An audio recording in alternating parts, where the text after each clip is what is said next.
Before we begin, I must tell you one thing. If you do not believe in the heavenly books, if you don't believe in the Bible, the Torah, or the Quran, then you will never understand what I am about to say. Magic and the jinn are mentioned in all the holy scriptures, and my story is rooted in that reality. I am not here to tell you myths about vampires or zombies. I am here to tell you about the raw truth of African magic, and specifically the horrors of Arabian sorcery. Listen closely, because this is not a movie. This was my life. Deep within the forbidden records of history, there is mention of a rare human known as the Zuhri. They are born with sacred seals upon their flesh, a straight line cutting across the palm, a split tongue, or a piercing mystical gaze. To the underworld, these marks are a beacon, and their blood is the ultimate key to secrets long buried. In the eyes of the darkness, they are not just humans. They are the greatest prize. Do not just take my word for it. Go to Google and search for the Zuhri yourself, and discover the truth behind the legend. If you dare to look deeper, this story is real. It is being published after obtaining the consent of the owner. Some of the mentioned demonic rituals have been altered or erased, and some names of the jinn and their servants have been changed to ensure the safety of the viewers and followers. Peace be upon you, brothers. I hope you are all doing well and feeling comfortable. If you haven't watched the first part of the story yet, it is absolutely necessary for you to go back and watch it so you can understand the events and understand everything. I mean, you must watch from the first part before completing this one. I will leave the link for you above, or you will find it below in the description box. And to the people who were waiting for the second part, welcome. Let's start our story right now, in the name of God, with His blessing. My name is Suleiman, and as I told you in the first part, all that suffering I lived through with the jinn was only the beginning of a life that defies human imagination. After I returned to that shrine and discovered it had been closed for 5 years, I understood nothing. I understood absolutely nothing. Especially since I had just been inside it, sitting, me and that man I met. The problem is that even that man I met disappeared and his traces vanished. I never saw him again at all. To be honest, I had no explanation for what happened to me, but I was feeling a beautiful sensation and I felt something that made me happy, especially since all the magic I had was removed. It was gone. Finally, I was going to return as a good and normal person, but the words that man I met in the shrine said to me kept spinning in my head. I was thinking, what did he mean when he told me that jinn, even more powerful than those who were with me, would come to you, and they would come to me so I could live with them for a predestined period of my life? That man. I didn't know what he meant by those words, but what he meant is what I found out later and what I discovered in the coming years of my life. Even though between one day and the next the magic was broken and I returned as a normal human being, I spent 4 years in the midst of my family while they looked at me with that image of Suleiman is finished, he's sick, and it's unlikely he'll be cured. I appeared to them as if I had truly reached the rock bottom of my life. But when I returned to my family and they saw me in that state, that I had become well and improved between one night and the next, they understood nothing. Even that psychiatrist, when I went back to him, I tried to explain to him that I was finally fine and that I no longer needed medication. He didn't believe me. He told me that what I had reached was thanks to that medicine he was was giving me. The doctor warned me. He said if I tried to stop that medicine, my condition would worsen again from the start. But I won't lie to you. I followed what my head was telling me and followed what I was feeling. The first thing I did was stop that medicine, and I stopped going to the doctor, who didn't want to be convinced at all that I was healed. After a short period, I kept searching until I found a job in a city far from my family. I started my life again from the beginning. I met new people and my relationship with my family remained good, although unfortunately, to this day, they still treat me like someone who is crazy and has lost his mind. But it's no problem. They are my parents and I excused them because those 4 years I put them through were not easy. They suffered with me, they were exhausted, and they saw wonders with me. As for me, my life began to improve and I started a new page with new people and formed new relationships in my life. About 5 months had passed since I met that man in the shrine, and thank God, during these 5 months I was able to rest until one night, specifically on a Thursday night. Everything on that night would change. I had come home at night from work, prayed, and went straight to sleep. At the moment I put my head on the pillow, I felt the entire room spinning around me. I understood what was happening. I wanted to open my eyes to get up and see what was going on, but I couldn't wake up. One moment I started hearing a loud whistling in my ears. That whistling was very loud. But there, in that moment, I saw myself standing in a hall and surrounding me were some people. Each one of them was sitting in a chair and each one of them was wearing a different color.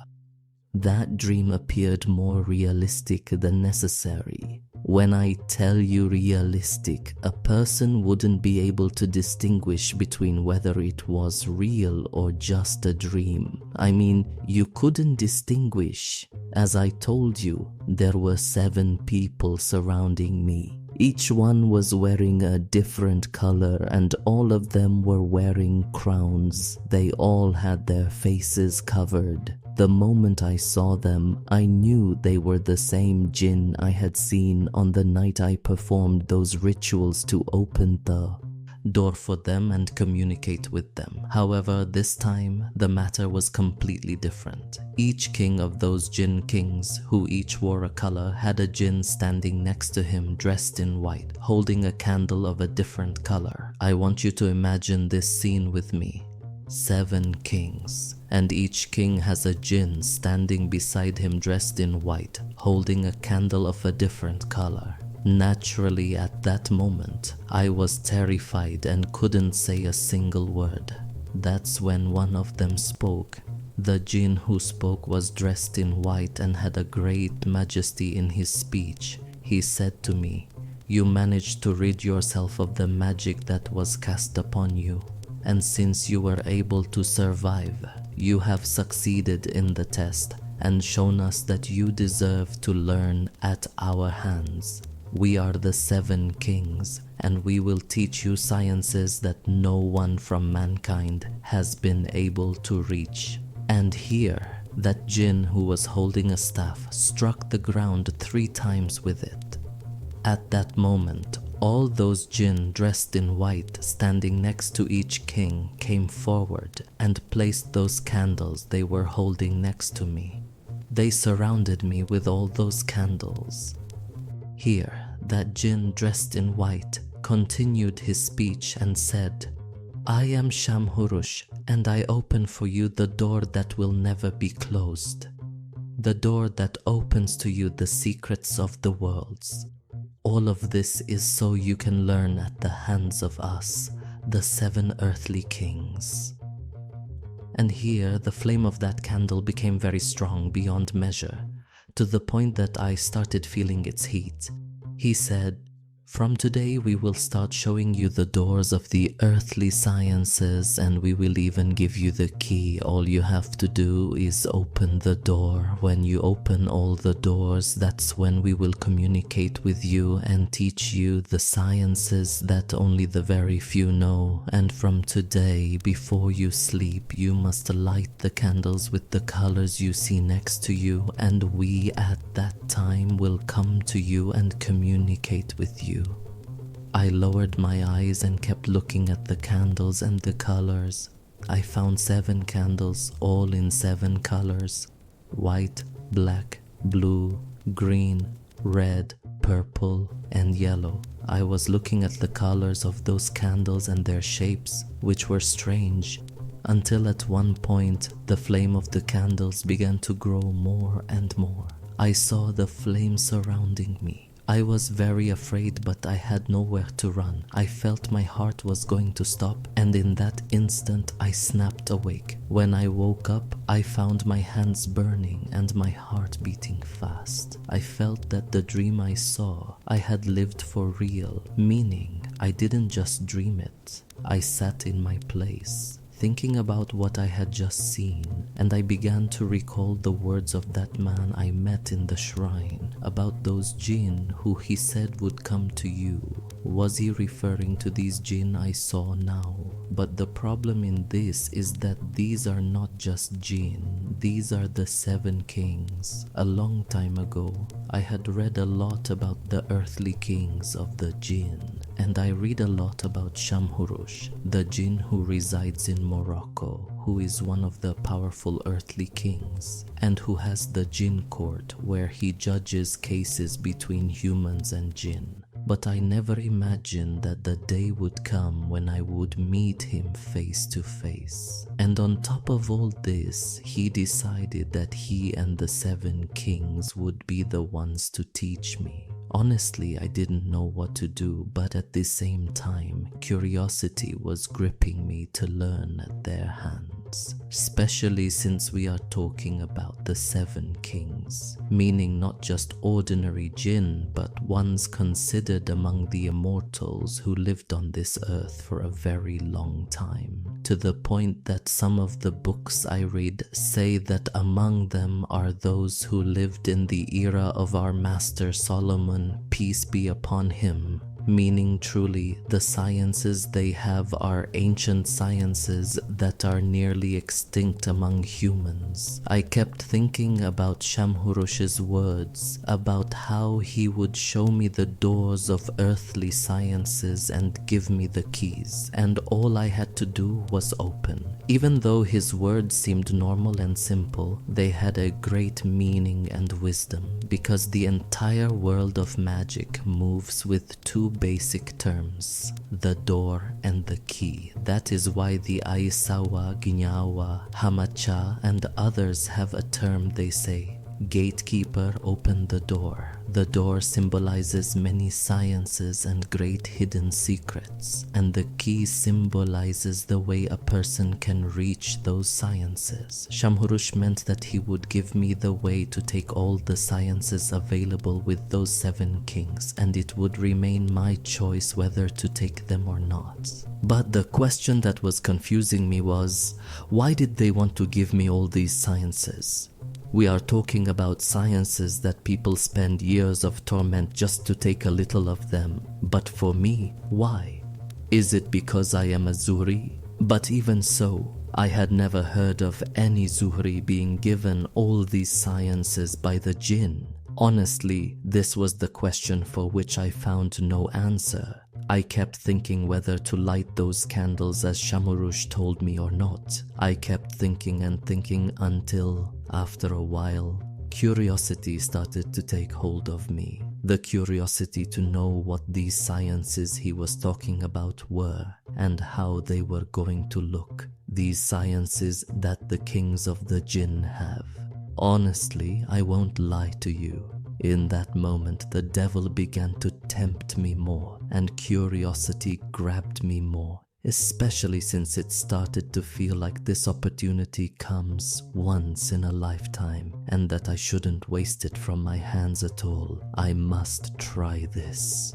That day I went and bought 7 candles. Each candle was a color, and each color symbolized one of the 7 kings: Maymun, Hanzab, Ba'a, Al-Amar, Barkan, and so on. It struck almost 12 at night. That's when I stood up, brought a metal tray, and started placing them and arranging them exactly the way I saw in that dream. Immediately after that, I lit them and went to sleep. Here again, the exact same feeling I had that time would come to me. I felt my entire room as if it were spinning around me. I wanted to open my eyes, but I couldn't. However, this time I wasn't afraid. Instead, I was happy. I knew that the method had finally succeeded. The time I entered that dream, or that trance, or call it whatever you like, that's when I saw myself in the same place. A hall that was massive, and the kings were surrounding me. They had a strange majesty, a majesty that makes you feel a great aura coming out of them, to the point that you feel your legs as if they are giving out under you on their own. I saw Shamrush, who was dressed in white, and I was waiting for him to be the one to speak. But that's when another one spoke to me, who was wearing red,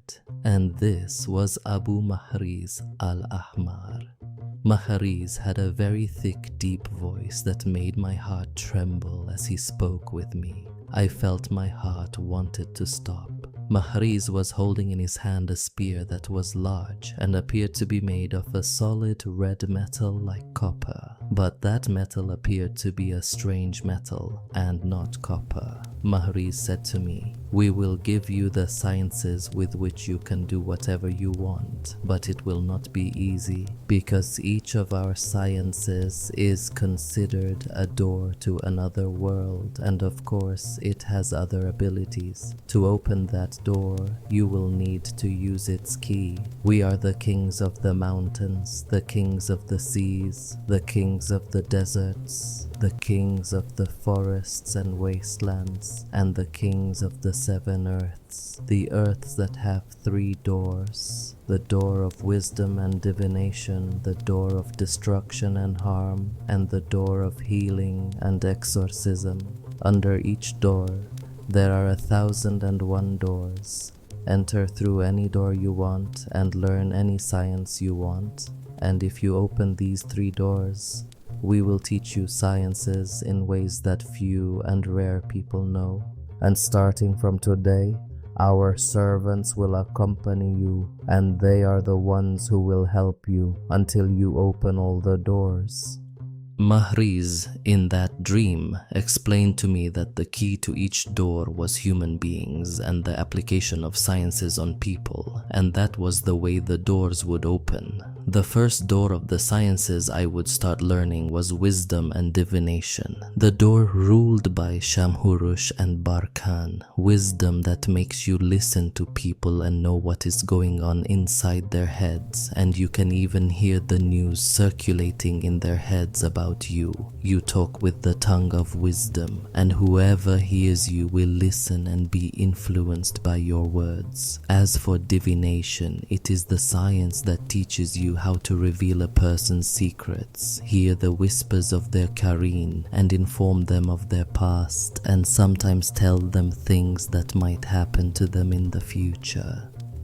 And the second door was destruction and harm, the door ruled by Maymun and Zaba'a. Destruction, which gives you the ability to destroy people's lives and make them live the worst periods of their lives and spread hatred, separation, and lack of intention among them. As for harm, it is what will give you the ability to harm people in their money, their land, their children, and their country, and harm them even in their bodies and their breaths. As for the third door, it is the door of healing and exorcism, ruled by the kings who remained. Healing, which allows you to fix all damages and treat all diseases, purify hearts, and spread love and pure intention. And exorcism, item which gives you authority over the jinn and the ability to expel them from people's bodies and from the homes of creatures. Mahariz told me that the moment I lit those candles, all those kings considered that I had accepted the covenant with them, which it is absolutely impossible for me to break. And he emphasized to me that whenever any of these doors is opened, it is impossible for it to ever be closed again. That is why, after I wake up, the servants of the kings will start communicating with me, and they are the ones who will inform me of the time when I will need to open the door, and the opportunity to open the door will come to you. Mahariz was talking and explaining these things to me. As for me, in the middle of that dream which I considered like reality, I said to myself, how are these servants? He told me about going to communicate with me.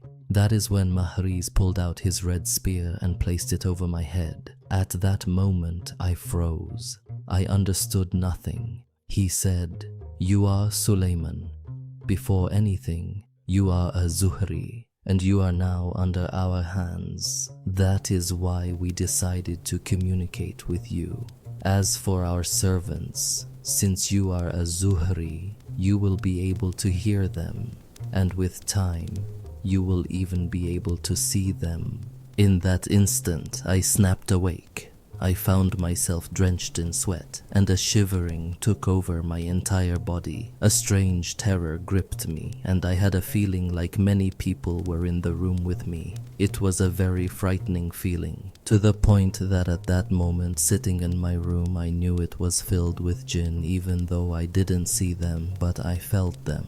Honestly, I didn't know if this decision I took was a good one or not. I won't lie to you, in that moment I began to regret my haste. But wait, it was too late now. I was forced to just start getting used to this new feeling, because this was the feeling that would accompany me for the rest of my life. After that dream where Mahariz explained all those matters to me, weeks and weeks passed without me seeing any more dreams. Even those servants Mahariz said would show me how to open the door didn't speak to me at all. They didn't come to me. I won't lie to you, during those days, I started saying that maybe something wasn't right. About a month passed until I began to forget that dream and forgot that covenant I made with the kings. But in that very month, I met many new people in my life, among them a friend named Hussam.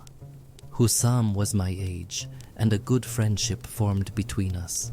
One day, he came to my house for dinner. We sat afterward playing cards, passing the time, chatting, one story leading to another, until we found ourselves talking about the world of jinn and the other side. We started discussing these things. Hussam began telling me that he too had lived through dark and black days with magic, and Tukal ingested magic, and that he went to many healers and fortune tellers until that thing was finally gone. Honestly, as I listened to Hussam and the story he told, I too started telling him my story with the jinn. I began telling him about my Zuhriya and what I used to see. Hussam told me there was a fortune teller who claimed to be a Zuhri and also used cards to tell people their problems and diagnose their cases, and if they had magic, she would tell them. Hussam said he was actually thinking of going to her because he needed someone to help him. Imagine with me, at that exact moment, I felt a faint voice next to my ear saying, "Read the cards for him." When I heard that voice, I was terrified and jumped from my seat. Hussam was startled too and asked, "What's wrong, my friend? Is everything okay?" I told him, No, don't worry. I think I just got a chill from the cold." That's when I heard that same faint voice again next to my ear saying, "We are the servants. Read the cards for him." I won't lie to you. In that moment, my face turned pale and my skin crawled. I looked at Hussam terrified and said, "Do you want me to read the cards for you?" Hussam asked, "Do you know how?" I said, "Yes, I know." I can read them for you, and we'll see. Hussam said, "Oh, you would be doing me a great favor. May God bless your parents. I really want to know if I still have that magic or if it's gone." I said, "All right, no problem, consider it done." I took the cards and started shuffling them. But while shuffling, I felt a strange sensation, a weird feeling, and I started feeling my body getting hot, and even my head felt like it was going to burst. That's when I started doing things that I myself didn't understand why I was doing, but it was like something inside me was pulling my hands. I told Hussam, "Put your hand on the cards and say your name and your mother's name." Indeed, that's exactly what Hussam did.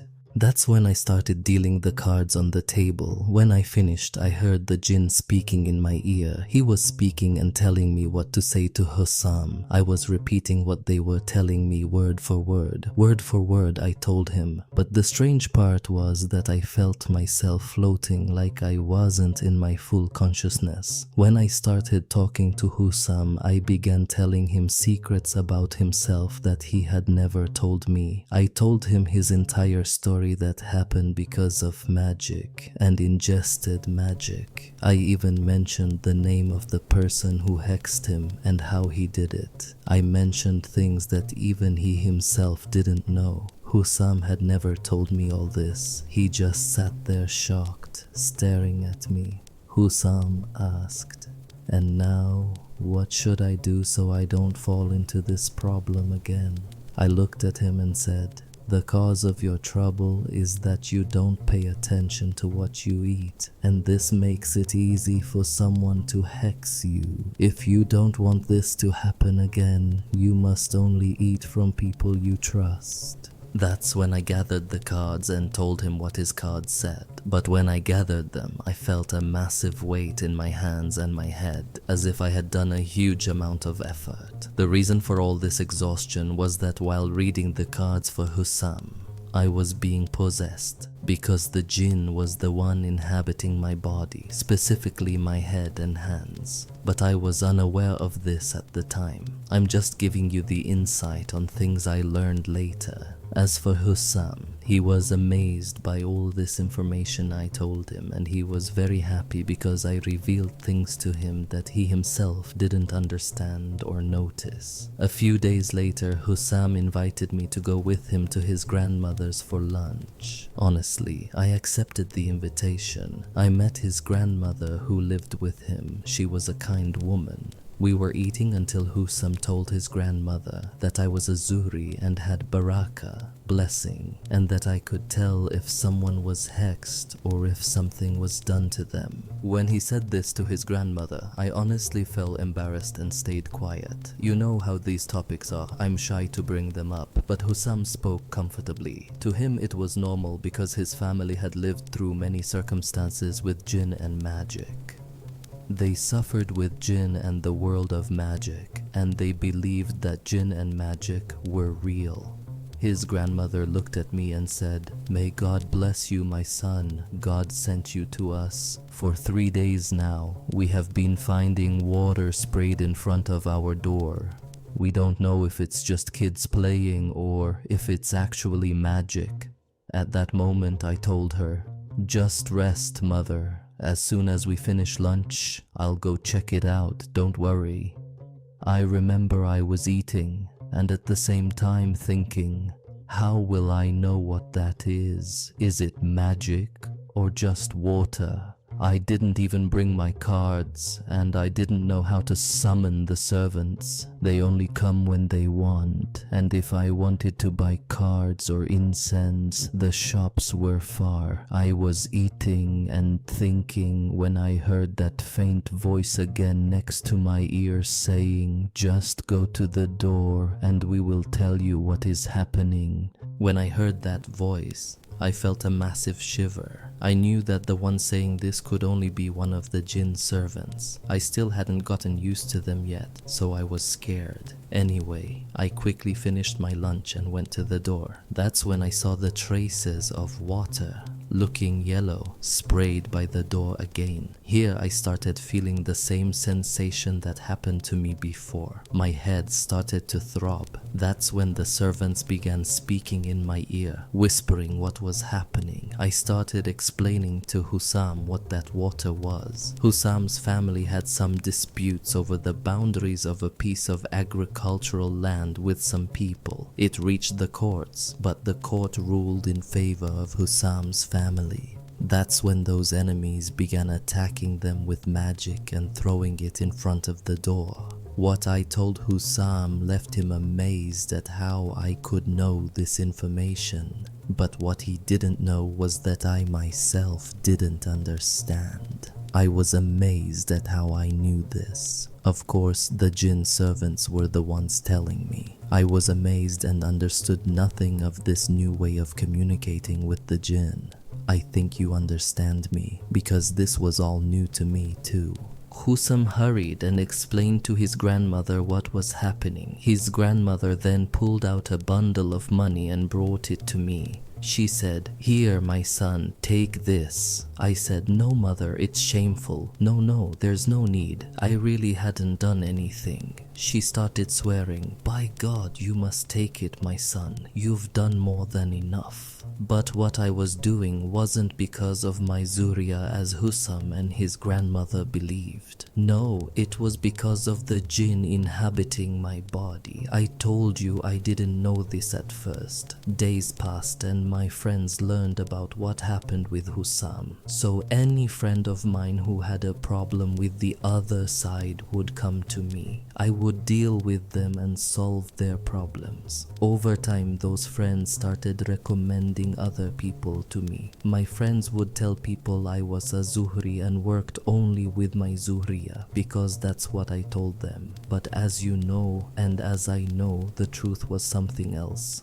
Time passed until it became easy for me to know people's secrets and reveal their problems and the magic they had. Some even wanted to start a project and would come to consult me. Of course, all this was for a fee, though at first it was simple. One day, we were all gathered at a friend's house. Among all those guys was a friend named Youssef. Youssef didn't believe in what I did. He thought I was just delusional and talking nonsense, and that whatever I said about people being right was just a coincidence. Like a lucky guess, Youssef was always mocking me, saying, "You're just lucky, Mary. Your words just happened to hit the mark by chance." But Youssef didn't know that nothing happens by chance.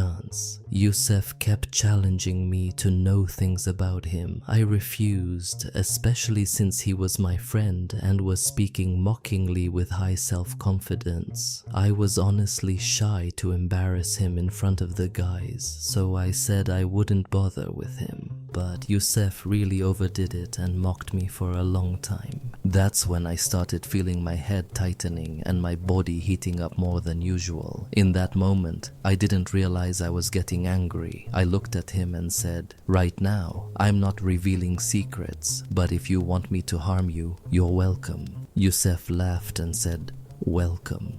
Go ahead, harm me, show me." That's when I heard the voice of the jinn servants, who were waiting for a reason. They said, "Go get black candles, a needle, and incense." That's when I knew the servants were giving me the way to harm Youssef. I said, "Welcome, Youssef, welcome." I started laughing too and said, "Just give me 1 hour and I'll be with you."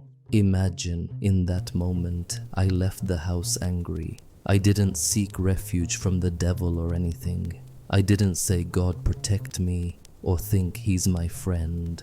No, I was angry and determined to hex Youssef and destroy him. I went to an herbalist and bought a black candle, some incense, and a needle. I executed exactly what the servants told me. When I bought everything and returned home, I sat in front of him and asked, "So, Youssef, still want the harm?" He said, "Yes, go ahead, show me." still mocking. In that moment, I took a bowl and lit the incense. I took that needle and started writing on that black candle inscriptions and talismans from what they were whispering in my ear. The guys were just gathered, all watching me, understanding nothing. They were all watching in silence. When I lit that black candle with all those writings, everyone started feeling a massive pressure in the house, except for Yusef. As for me, in that moment, I began to see black shadows gathering in the house like black smoke.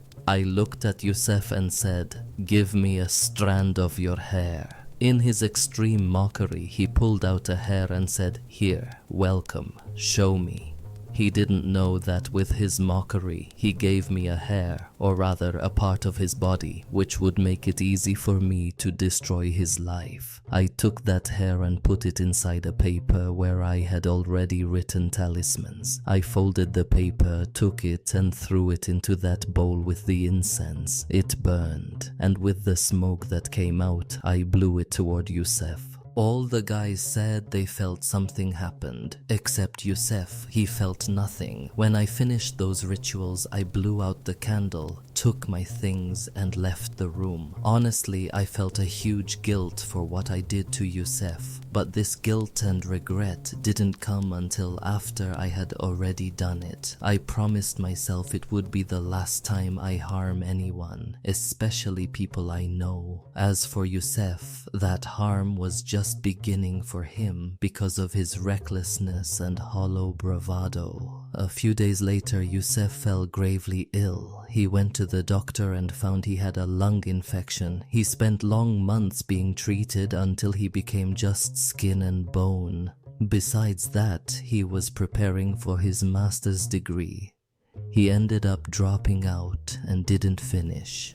Afterward, Yusef, who didn't believe in jinn or this world, ended up going to healers, Raki, because he began to suspect that something related to jinn and magic was indeed the cause of his life turning upside down. The healers confirmed to him that he was hexed. Yusef followed up with the healers for a while until he recovered and his condition improved, except for one thing he couldn't be cured of: spiritual binding. Because of that hair he gave me, it made it easy for me to harm him. To this day, whenever Yusef wants to marry someone, he goes to propose, agrees with her parents, and then something happens that makes him recoil from the marriage, and even the bride's family rejects him after initially agreeing. What I just told you was the door of harm and destruction of the earthly king Maimon and Zawba'a, and that was the way that door was opened.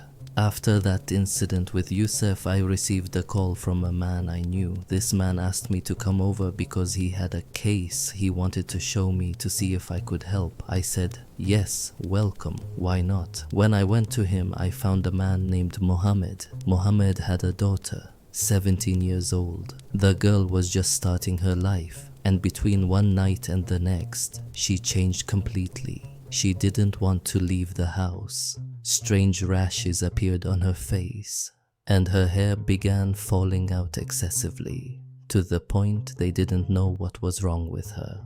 They took her to the doctor, who said it was just an allergy and gave her medicine, but the medicine brought no results. Her condition grew worse, until she started screaming at night, and if she heard the Quran she would faint. They were lost. I was listening to the story of this girl and found it strange. I said, "Let's go to her, and God willing, it will be fine." When we entered the house, I felt something was wrong, and indeed I was right. When that girl came to me, the sickness and exhaustion were visible on her. What was more visible was the trace of magic holding her, but I had no idea how to deal with it to break it. That's when the king's servants began whispering in my ear again. They said, "The magic for this girl is buried near a kiln in such and such place, in such and such region. Go, get her magic, bring it to her, and break it in front of her, and we will take care of the rest." That region the servants mentioned was a bit far. I asked Muhammad, the father, "Do you know this region? Do you have any connection to it?" Muhammad said, "Yes, we have a house there. We go there during holidays to sit and change the air of the city." I told Muhammad, "Today, we must go there. Your daughter has magic buried in that place, and we must go today." Muhammad didn't hesitate for a second. He started the car and we went. Indeed, when we reached the spot the servants described, we found the magic. We found it inside a black plastic bag tied tightly. I didn't open it. I put it in the car and said, "Now, we must go back to the house immediately." When we returned, we began the rituals of exorcism. Those rituals, the servants did everything. I took that magic, brought water, and began repeating strange words, speaking softly so Muhammad and the man with him wouldn't hear me. They were words in a language I didn't even understand. I was just executing what the servants told me. They said the words and I repeated. I poured the water over the magic to break it. But the moment I poured the water, we heard the girl screaming in the next room. Her father ran to her and was shocked. He found her twisting on the ground like a snake. He called me, "Come quickly. I don't know what's wrong with her." In my innocence, I wanted to go see her, but as I stood up, I heard the servants' voices. Sit until you finish breaking this magic." I froze in place. I knew the matter was serious. I finished the breaking. It was strange magic, prepared with the soap of a dead person. This is magic to make someone sick, erase their beauty, and block marriage. They took soap used to wash a dead person, carved talismans, and added her and her mother's names. Then they did things I won't mention. While I was breaking it, she was screaming. I hurried so she wouldn't suffer. I opened the magic, erased the names, and she became even wilder, possessed by a strange strength. The servants told me to have Muhammad bring her to me. She was panting, terrified of me. She was blocked. The servants mumbled, I repeated. She twisted for half an hour, then fainted. The servants said, "Place your hand on her head and say, 'Exit by the authority of the 7 kings.'" Faint smoke came from her foot. She woke up, returned to consciousness. Muhammad's joy was indescribable. He hugged me saying, "May God bless your parents." That scene was the first time I saw something like it. I was happy too. Then the servant said, "Congratulations, you opened all the doors. Now your time has come to learn." The third door, healing and exorcism, was open. These 3 doors took a year to open. That night, I lit 7 candles, each a different color for an earthly king, and slept. In my dream, I was in my dark room, surrounded by jinn servants in black, each holding a candle. They led me to the hall of the 7 kings. It was like reality, like astral projection. The kings were silent. They placed a table before me with parchment and a golden dagger. Shamhurush in white said, "You opened the doors, but to enter, you must sign the covenant to protect our secret and stay on our path." His servant cut my hand. A little blood flowed and pressed it to the parchment. Shamhurush said, "Prepare yourself. From today, you will learn sciences, enter retreats, and visit places surpassing human comprehension. You will have wealth and authority." He struck his staff 3 times. I woke up hot and shivering, but the crazy part, my hand had that same small cut. I was thirsty, went to the kitchen. Passing the mirror, I felt something. I glimpsed something behind me. I turned back, then braved it. In the mirror, smoke rose from my back. I turned, nothing on my skin. In the mirror, 2 red eyes appeared behind my shoulders. I screamed, fell. A voice said, "Don't be afraid. We are the servants. You can see us now because of the covenant." I sat up. The servant said, We will teach you everything, but you must never eat anything with a soul or from a soul. You must prepare for retreats and isolations. I stood, looked in the mirror. The servant was like smoke, but his eyes were like burning coals. They had strange names, which I won't mention. They are the way to summon them. These servants were the third rank of power. Powerful sorcerers who use stones and planets. They drain Zuhri people of power. These sorcerers were tasked to teach me earthly magic ruled by Maimun, Abanuk, Barkan, Zawba, Murrah, Abu Mahriz al-Ahmar, Madhab, and Shamhurush. My story, Suleiman the Zuhri, was just beginning. The secrets, the true origin. I was about to live it all. Like this, brothers, we reach the end of the episode. I know I left you in suspense. Forgive me, I cannot make it too long. Forgive me.